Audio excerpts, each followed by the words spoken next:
Ahora sí, Primera de Corintios capítulo 6. Vamos a orar para comenzar este tiempo.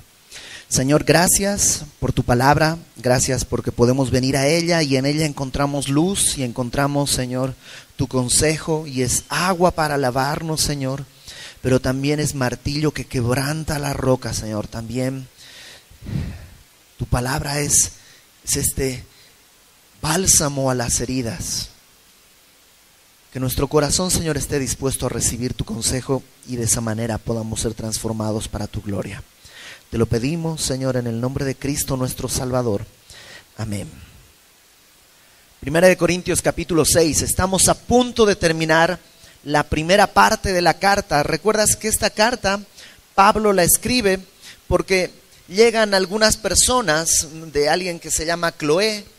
Llegan con Pablo y le dan pues un reporte de que en la iglesia de Corinto están pasando algunos asuntos ahí complicados, algunos problemas, y le vienen con unas preguntas, ¿no? Los corintios quieren saber qué onda con el matrimonio, si pueden casarse, dar a sus hijas en casamiento o no, y las cosas sacrificadas a los ídolos. Tienen varias dudas. Entonces Pablo escribe esta carta primeramente para tocar temas que ellos no están viendo. Ya ha estado hablando de división, el problema que tenían de orgullo, juzgando, echando como a competir a Pablo con Pedro, con Apolos, como haciendo partidos políticos en medio de la iglesia, dividiéndola. Luego habló de la necesidad de juzgar la inmoralidad dentro de la iglesia. ¿Te acuerdas de esta idea de decir, no hay que juzgar? Pablo dice, no, ya hemos juzgado. Lo que es malo debe ser tratado como malo por misericordia con el pecador.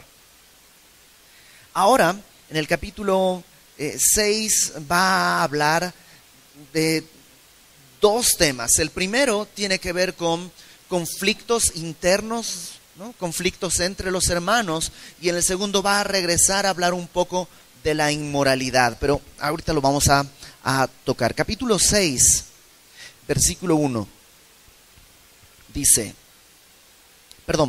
antes de avanzar, ¿te acuerdas que alguna vez dijimos que tradicionalmente se conoce esta carta como el acta constitutiva de la iglesia? Es decir, cuando hay conflictos en la iglesia, problemas en la iglesia, muy a menudo encontramos sus respuestas en Primera de Corintios. Y el día de hoy vamos a tocar un tema muy difícil porque involucra gente. Y la iglesia está hecha de gente. Involucra conflictos entre personas, entre hermanos, entre cristianos. Y eso sucede a menudo, incluso en la iglesia del día de hoy. No es algo que decimos, no, hombre, eso era de la iglesia de antes, cuando... No, sucede el día de hoy. Y va a ser un mensaje pues difícil de recibir, así que pues ya oramos. Abre tu corazón para que Dios en verdad pueda traer esta convicción. Dice, versículo 1, ¿osa alguno de vosotros, cuando tiene algo contra otro, ir a juicio delante de los injustos y no delante de los santos? Ok.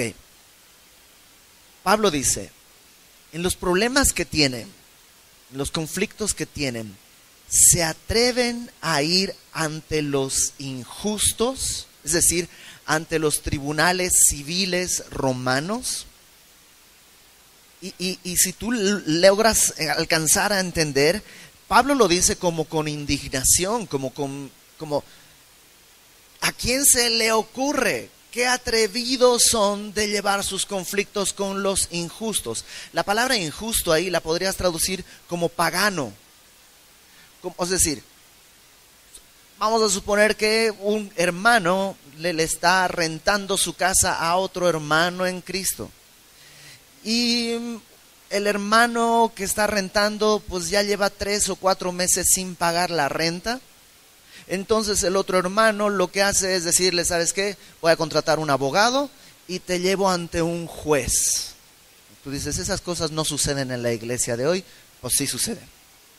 Y Pablo dice, ¿se atreven a ir con un juez impío y no traer el asunto delante de los santos?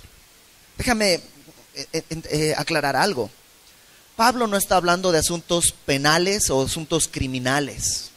O sea, no estamos hablando de que hubo un homicidio y no lo denuncies, o tu esposo es un violento y te golpea, no lo denuncies, ¿cómo crees? No estamos hablando de esos asuntos. Si hay un asunto de esos, Pablo en Romanos 13 nos dice que las autoridades han sido puestas para ejercer juicio. Incluso habla en Romanos 13 que no por nada llevan la espada para pues traer la autoridad. Entonces, déjame aclararlo bien. Si tu esposo es violento y te han dicho no lo denuncies, ¿sabes? Denúncialo y que vaya a dar a la cárcel. Pero es que a lo mejor ahí el Señor lo rescata. No le hace ningún bien cubrir su pecado. Ahora, no estamos hablando de ese tipo de cosas.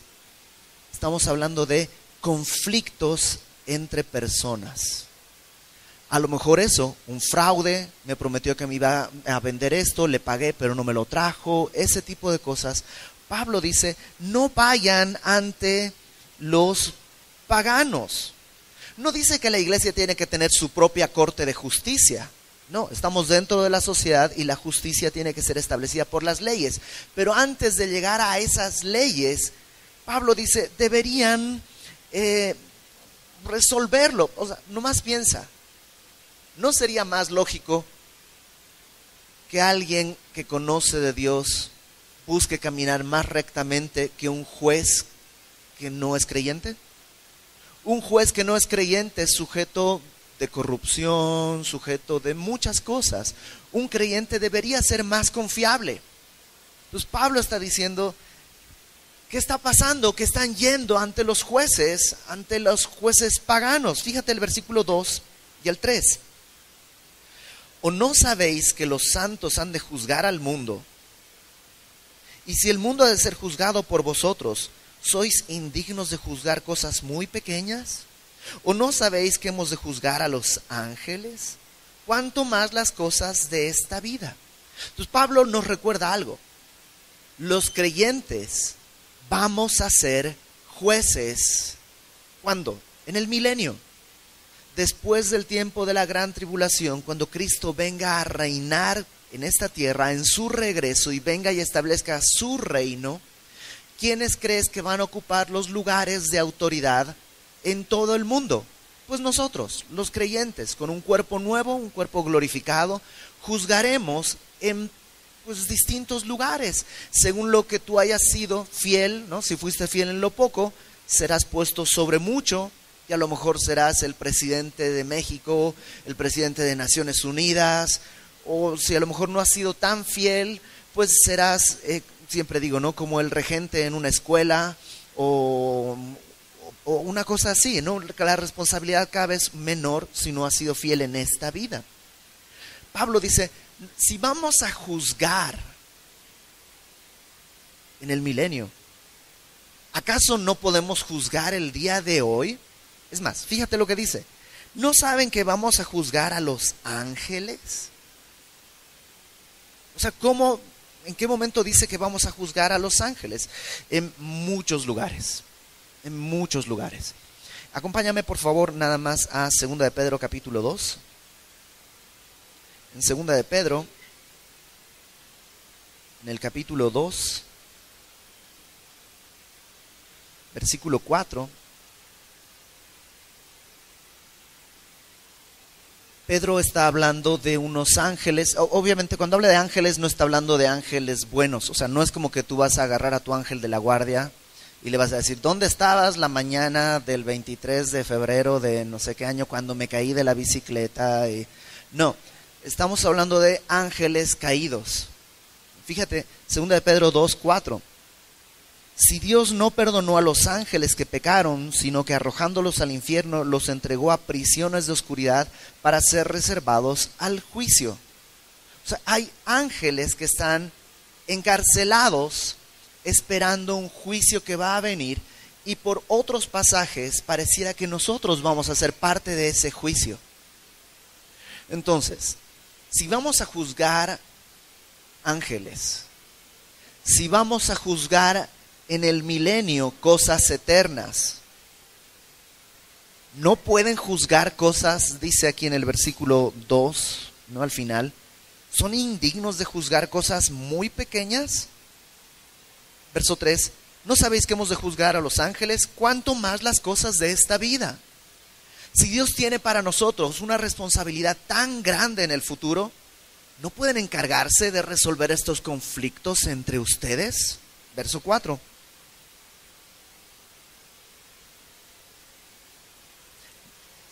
Si pues tenéis juicios sobre cosas de esta vida, ¿ponéis para juzgar a los que son de menor estima en la iglesia? Este versículo es muy difícil de traducir, pero pareciera la palabra estima, ¿no? Déjame traducirlo como traducen algunas versiones. Si tienen juicios sobre cosas de esta vida, ¿ponen a juzgar a los que no cuentan en nada en la iglesia? O sea, a un juez X en el sistema penal, no le importa la iglesia, no le importa la unidad de la iglesia, no le importa la gloria de Dios, no le importa nada de eso. Y lo están poniendo a él a juzgar cosas que pueden afectar eternamente. Y Pablo dice, ¿cómo puede ser posible? Verso 5. Para avergonzarlos lo digo, pues que no hay entre vosotros sabio ni aun uno que pueda juzgar entre sus hermanos, sino que el hermano con el hermano pleitea en juicio, y esto ante los incrédulos. O sea, no hay sabio entre ustedes ni uno. Aquí habemos un poco más de 100 personas, y Pablo dice que dijera, a ver, entre 100 no hay uno que pueda traer sabiduría. Ahora ten en cuenta, son los corintios. ¿Te acuerdas cómo son los corintios? Están llenos de dones. Tienen toda revelación, no les falta nada. Es más, tienen tantas cosas que han caído en soberbia. Ya son catadores de sermones, ¿no? Este sermón no fue suficientemente expositivo. En la introducción le sobraron 2 minutos y en la conclusión yo hubiera puesto por lo menos un versículo. O sea, son catadores de sermones. Pablo, esa predica, no, Apolos, tienen tanto conocimiento, tanta soberbia, se creen tan sabios como para juzgar a Pablo, a Apolos, a Pedro. Pero a la vez no pueden juzgar estas cosas. Es que no están con sabiduría de Dios. Acuérdate que conocimiento no es igual que sabiduría. Decir muchos versículos en un mismo discurso no quiere decir hablar bíblicamente. Hasta Satanás usa versículos cuando quiere hablar, muy a menudo. La sabiduría, fíjate lo que dice Santiago. Santiago capítulo 3. Esto vimos hace unos meses cuando vimos este asunto del corazón. Santiago capítulo 3, versículo 13, dice, Santiago 3:13, ¿quién es sabio y entendido entre vosotros? ¿Quieres detectar si alguien es sabio y entendido? ¿Tú mismo eres sabio y entendido? Ya estudiaste el instituto bíblico, tomaste todos los navegantes, te discipulaste, memorizaste un montón de versículos, órale va. Pero quieres saber si eso te ha dado sabiduría o no. Dice, ¿quién es sabio y entendido? Muestre por la buena conducta sus obras en sabia mansedumbre. La sabiduría genera, en primer lugar, buenas obras. Y estas buenas obras, dice, en sabia mansedumbre. Por otro lado, ¿quieres ver qué cosas engendra la sabiduría que no es la sabiduría de Dios? Verso 14. Si tenéis celos amargos. Celos amargos. Muchas veces las críticas son el resultado de celos amargos en mi corazón.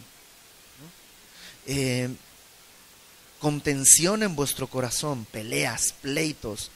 No os jactéis.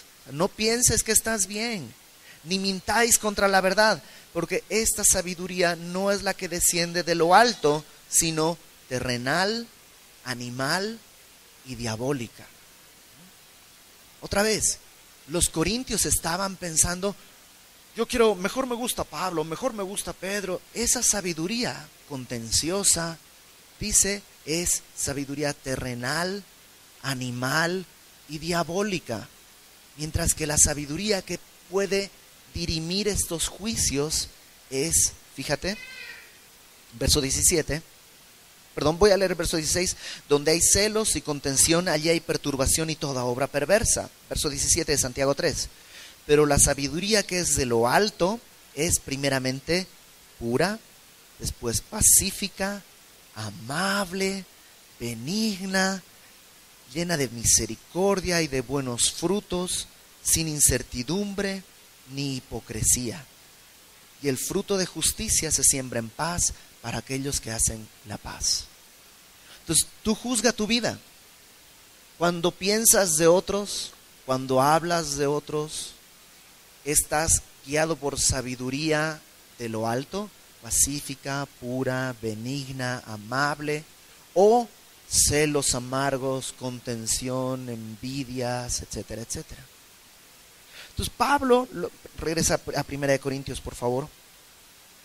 Pablo dice, no hay sabio entre ustedes, ni aún uno, tanto que están pleiteando, no pueden resolver sus problemas en paz. Y no solo están en pleitos, sino que además están llevando ese pleito ante los incrédulos. ¿Y qué vas a hacer luego con los incrédulos? Vas con el juez y le dices, no, es que mi hermano, es tu hermano, bueno, no es mi hermano en Cristo, pero no me ha pagado, y esto, y el otro, y se echan pleitos, abogados, insultos, y terminando ya sale el veredicto.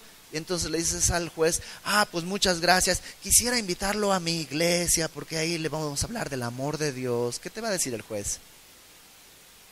¿A qué voy a ir? O sea, ya vi quiénes son. ¿A qué me estás invitando? Lo que vi en ustedes es lo que veo en cualquier otro lugar. Entonces, hay un tema del testimonio, de la gloria de Dios, al que Pablo está consumiendo, le está preocupando eso. Porque debería haberse resuelto entre hermanos que temen a Dios. Fíjate el verso 7. Así que, por cierto, es ya una falta en vosotros que tengáis pleitos entre vosotros mismos. La palabra falta es como pérdida, es como derrota. O sea, déjame ponerlo de esta manera. Si llegas a juicio con tu hermano, contra tu hermano, aunque ganes, ya es una derrota. Ya perdiste. Ya perdiste al ir a juicio contra tu hermano. Entonces, Pablo va a hablar ahora a las dos partes. Primeramente, a la parte que fue tratada injustamente, que fue defraudada. Le dice, verso 7, ¿por qué no sufrís más bien el agravio? ¿Por qué no sufrís más bien el ser defraudados? ¿Sí o no? Que está muy fuerte. A la persona agraviada lo que le dice es, no lo lleves a juicio. Si vas a juicio, ya perdiste. No voy a ganar.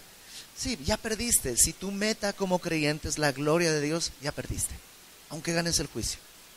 ¿Por qué no más bien sufres el agravio?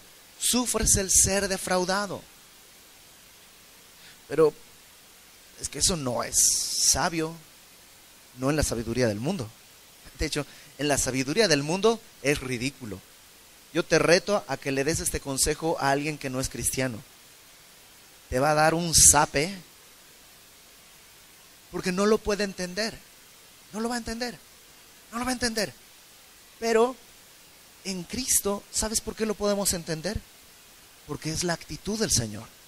El Señor Jesús dijo en Mateo 5, al final, Mateo 5:39, acompáñame, Mateo 5:39.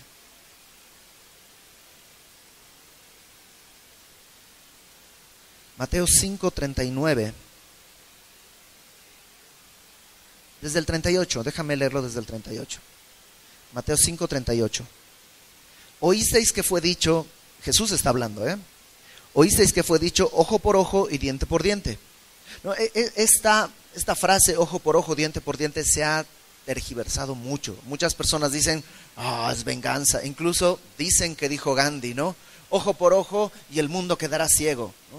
Gandhi pudo haber tenido muchas cosas, muchas virtudes, pero en esto pues no leyó bien o no le enseñaron bien. Cuando en el Antiguo Testamento Dios establece la ley del talión, ojo por ojo, lo que está estableciendo es un límite. O sea, dice, si te quitan un ojo, no quites dos. Ojo por ojo, está estableciendo una retribución, no está invitando a la venganza, sino está poniendo un límite. ¿Sí o no? Que si te quitan un ojo, ¿qué quisieras hacer? Arrancarle la cabeza. Está en nuestra carne, está en nuestra naturaleza. O sea, si te empujan, tú quieres dar dos patadas. Y lo que Dios hace al decir ojo por ojo no es llamar a la venganza. Esa es una mala interpretación de Gandhi y del 99% de las personas. Lo que Dios está diciendo es ojo por ojo. Que sea equivalente la pena o el castigo a la falta. Ojo por ojo y diente por diente. Ahora, Jesús, cuando viene, eleva eso mucho más. Verso 38. Oísteis que fue dicho ojo por ojo y diente por diente, pero yo os digo, no resistas al que es malo. Antes, a cualquiera que te hiera en la mejilla derecha, devuélvele también la otra. Al que quiera ponerte a pleito y quitarte la túnica, déjale también la capa. Y a cualquiera que te obliga a llegar carga por 1 milla, ve con él 2. Al que te pida, dale, y al que quiera tomar de ti prestado, no se lo rehuses. Pero es que eso es ser, como dicen, eso no es ser manso, eso es ser menso. Bueno, lo dice el Señor Jesús. Y el Señor Jesús, de su boca solo sale sabiduría. Acompáñame por favor a Primera de Pedro capítulo 2.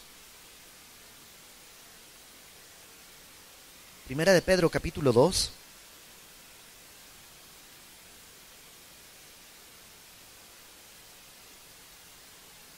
Versículo 20. Primera de Pedro 2:20. Pues, ¿qué gloria es si pecando sois abofeteados y lo soportáis? O sea, si te tratan mal porque te has portado mal, pues, ¿qué mérito hay? ¿No? Es lo mínimo que merecerías. Mas si haciendo lo bueno sufrís y lo soportáis, esto ciertamente es aprobado delante de Dios. Pues para esto fuisteis llamados, porque Cristo padeció por nosotros, dejándonos ejemplo para que sigáis sus pisadas, el cual no hizo pecado ni se halló engaño en su boca, quien cuando le maldecían no respondía con maldición, cuando padecía no amenazaba, sino encomendaba la causa al que juzga justamente. O sea, Jesús lo enseñó y Jesús lo mostró. O sea, Jesús lo enseñó con sus palabras y lo enseñó con sus actos. Pero hay una perspectiva que tú y yo debemos tomar. Ahí al final de lo que leí, dice, Jesús encomendó la causa al que juzga justamente. Entonces no se trata de ser dejado y ya. No, habla de tener una perspectiva. El Señor tiene el control y el Señor va a juzgar con justicia. Ahora, antes de seguir, déjame hacer una aclaración. Estamos hablando en pleitos entre hermanos. Si un incrédulo, tu jefe, te despide injustificadamente, creo que es completamente válido que acudas a las autoridades civiles para que ellas puedan traer un juicio. Porque si tú le dices a tu jefe, oiga jefe, me está despidiendo injustamente, vamos a hablar con el pastor no tiene ninguna autoridad sobre esa persona. No lo va a apelar, no le va a hacer caso. Tendrías que ir a un juez. No sé si me explico. Pero entre cristianos se supone que ante un pleito deberías poder venir ante las personas en autoridad en la iglesia y poder decirle, pastor, está sucediendo esto, por favor ayúdenos. Y ambos deberían reaccionar bien. Si la persona que te estafó no quiere pagar ni arrepentirse, deberías decir, ok, voy a encomendar esta causa al que juzga justamente. Y confiar en que Dios va a traer el juicio en su tiempo. La palabra que Pablo utiliza acá en Corintios, 1 Corintios capítulo 6, la palabra agravio y la palabra defraudados suele usarse en un contexto económico. Pues pareciera que tiene que ver mucho con eso. Y sí, la mayor parte de los pleitos son precisamente económicos. Entonces te voy a dar un tip, te voy a dar un consejo. Nunca prestes dinero. Oye, pero eso no es cerrar mi corazón a la necesidad de otro. No, no te digo que no des dinero. No lo prestes. Si tú vienes conmigo y me dices, pastor, necesito 20,000 pesos, ayúdeme, présteme por favor, se los voy a pagar la próxima semana. La verdad es que yo te voy a decir, mira, no tengo 20,000 pesos. Tal vez tengo 500, tal vez tengo 200, pero ¿sabes qué? Tómalos, son tuyos. Se los pago la próxima semana.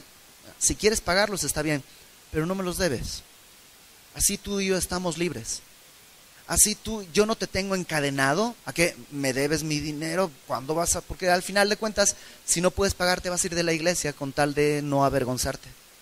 Y no es el propósito.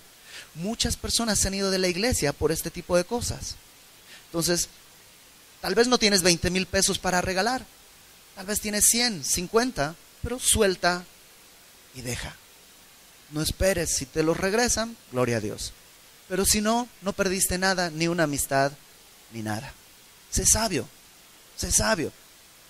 O sea, sufre el agravio, desde el principio, suelta. Ahora, después de dirigirse al que fue defraudado, Pablo se dirige al defraudador. Versículo 8. Pero vosotros cometéis el agravio y defraudáis, y esto a los hermanos. O sea, tú estás defraudando y estás haciéndolo a los hermanos.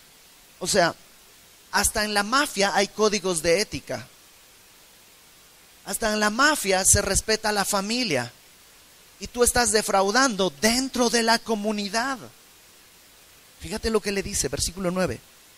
¿No sabéis que los injustos no heredarán el reino de Dios? Ojo, le está diciendo, evalúate. ¿Has creído? Porque los injustos no heredarán el reino de Dios.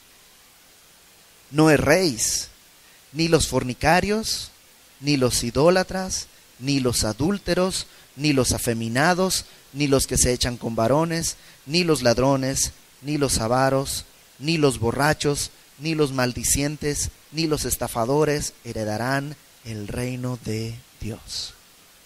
Entonces Pablo saca a la luz algo muy fuerte. Pablo dice, examina bien tu vida, no hierres, no te equivoques. Si tú estás en un pecado constante, si tú estás practicando un pecado constantemente, Dios no puede ser burlado. Y te das cuenta que en pareja,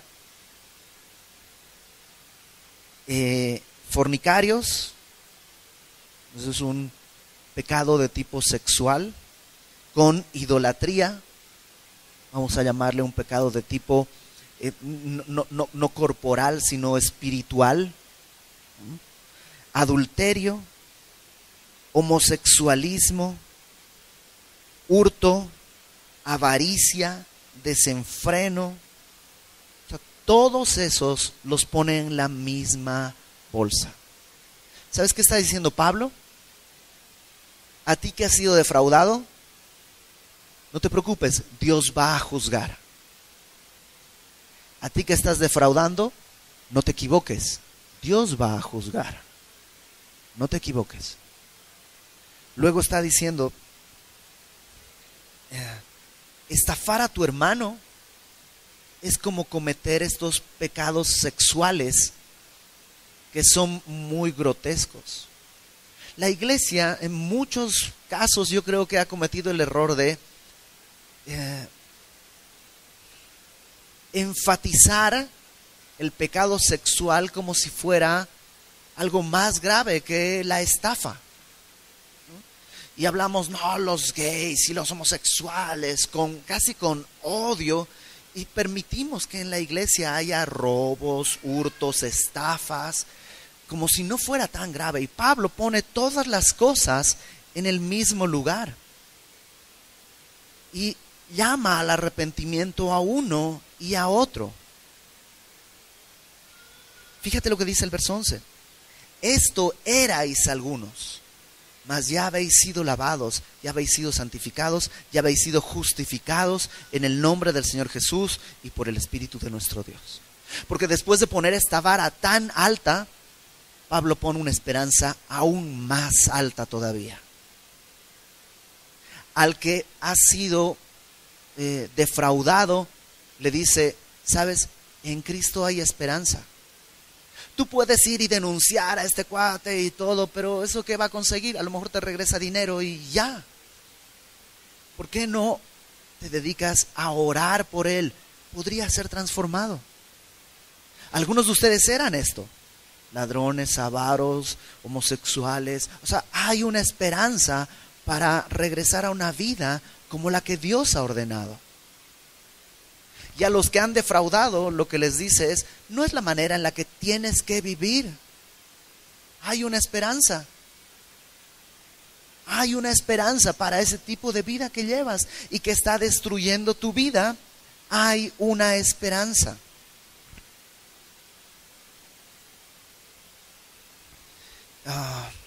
Déjame hacer algunas aclaraciones, porque este tema puede ser mal interpretado. Número uno, una cosa es practicar un pecado y otra cosa es tropezar en un pecado. Quien practica un pecado no heredará el reino de Dios, porque esa es su vida, ese es su ídolo, esa es su manera de vivir. Quien tropieza en un pecado siempre tiene la gracia de Dios para restaurarle. Pero no te engañes. Quien tropieza todos los días en el mismo pecado no está tropezando, está practicando. No sé si me explico. O sea, no te engañes, no te engañes. La práctica de un pecado habla de eso, cada vez hacerlo mejor, mejor y mejor. Perfeccionar mis técnicas en el pecado, ya sea robo, ya sea seducción y adulterio, fornicación. Y eso no es tropiezo.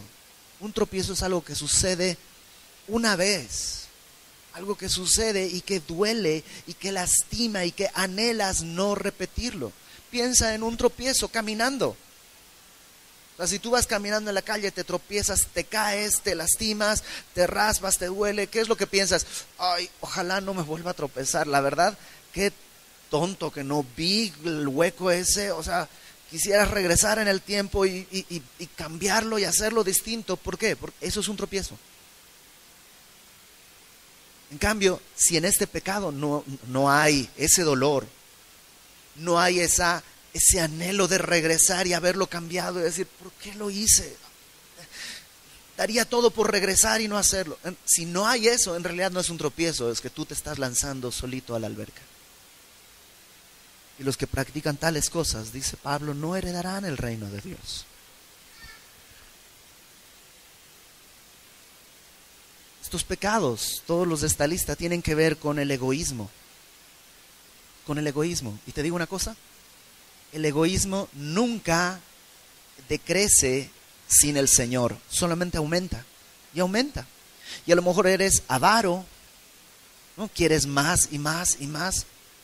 Vas a terminar siendo ladrón, ya teniendo más y además robando lo que es de otros. Vas a terminar siendo adúltero y así. Porque el egoísmo no se estanca, crece, crece, crece, crece. Y el ojo no se cansa de ver y el pecado no se cansa, no se sacia nunca. No se sacia nunca. Ahora, Pablo puso una esperanza muy clara.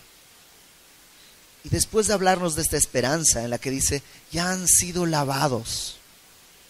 O sea, ¿sabes? Esa es una gran esperanza. Saber que te voy a ser sincero, hay cosas de mi vida antes de conocer al Señor que son en verdad vergonzosas. Que son en verdad vergonzosas, que quisiera borrar de mi mente, de mi recuerdo, que quisiera borrar de mi mente y del recuerdo de muchas personas más.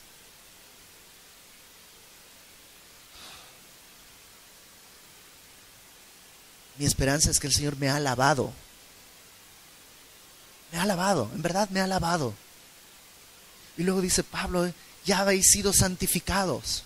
Dios ya te apartó de eso. O sea, ya te quitó de ahí. Ya no tienes que estar en ese mismo lugar. Ya han sido justificados. O sea, si Dios solo me hubiera lavado, ¿no? Ya Dios me lava y me vuelve a poner en el lodo en el que vivía, ¿qué va a pasar? Pues voy a seguir enlodado. Pero me lavó y me santificó, me puso a un lado, me apartó. Ay, ya no estoy sucio, ya estoy en un lugar que no es, ya no estoy en ese lodo, pero aún así delante de Dios no puedo presentarme. Sí, porque además de haberme lavado, haberme santificado, dice, me justifico. Ya hemos estudiado en Romanos qué es la justificación. Cuando Dios me da su justicia como si yo nunca hubiera pecado en mi vida. ¡Qué maravilla! O sea, Judas al final de su carta dice que Él es capaz de guardarnos sin caída y presentarnos delante de su presencia sin mancha y con gran alegría. O sea, Cristo cuando me vea, cuando a mí me vea, no va a decir, bueno, ya llegaste, ya, no pasa. Me va a ver sin mancha, como si nunca hubiera pecado. Y me va a recibir con una sonrisa, con gran alegría. No por lo que yo soy, sino por lo que Él hizo. Ahora, a la luz de esta esperanza gigante que tenemos, ¿no te parece que los problemas interpersonales o económicos que podamos tener sí son pequeños? En 2 Corintios 4, Pablo dice, nosotros no miramos las cosas que se ven, porque las cosas que se ven son temporales, sino nosotros miramos las cosas eternas, porque las cosas que no se ven son eternas. A la luz de la eternidad, ¿no vale más sufrir el agravio, sufrir ser defraudado, con tal de abrir la puerta para que la esperanza pueda llegar a esa persona? Y si esa esperanza no la alcanza y la persona nunca cree y sigue estafando a muchos otros más, pues el Señor juzgará con justicia en su tiempo. Y no seré yo. Dios quiere traer ese consuelo, esa esperanza a nuestra vida. Así que, ¿qué te parece si oramos? Porque no es fácil. Para ninguno de nosotros es fácil sufrir el agravio. Necesitamos que el Señor lo haga en nosotros. Necesitamos que Cristo haga esa obra, no externamente. Porque si tú intentas hacerlo externamente, tu corazón se va a amargar, tu corazón se va a podrir, tu corazón va a empezar a almacenar rencor. Pero si Cristo hace esa obra en tu corazón, con la esperanza enfrente, todo va a ser natural y para su gloria. Pero como te decía, ninguno de nosotros es capaz. Vamos a orar y vamos a celebrar la cena del Señor. Padre, gracias, porque en verdad tu palabra nos muestra que el mundo en que vivimos está volteado. La manera en la que tú haces las cosas no es la manera en la que nosotros haríamos, no es la manera en la que el mundo lo entiende. Pero entendemos que lo tuyo es la verdad. Sea Dios veraz y todo hombre mentiroso. La manera en la que tú obras es genuina y verdadera. La manera en la que el mundo nos ha enseñado es falsa y mentirosa. Pero Señor, por lo menos yo confieso que mi mente necesita ser transformada. Que muy a menudo anhelo reclamar mis derechos, y no me gusta sufrir el agravio. Y me olvido que tú vas a traer justicia y quiero establecer mi justicia y yo ver el fruto de esa justicia. Perdóname, Señor. Porque si yo hubiese sido tratado de esa manera, hace tiempo que habría sido arrojado, desechado de tu gloria. Haz tu obra en mí, Señor. Haz tu obra en los que estamos aquí. Que los tribunales del mundo, que la gente que está afuera, se rasque la cabeza y no entienda cómo es posible que podamos amarnos unos a otros. Al final del día, Señor, esa es la característica que tú has dado para tus hijos. Enséñanos, disciplínanos si es necesario, levántanos, enfócanos, que tu Espíritu Santo en nosotros haga la obra en la que tú seas glorificado. Te lo pedimos, Señor, en el nombre de Cristo, nuestro Salvador, porque tú nos enseñaste que así debemos hacerlo. Amén.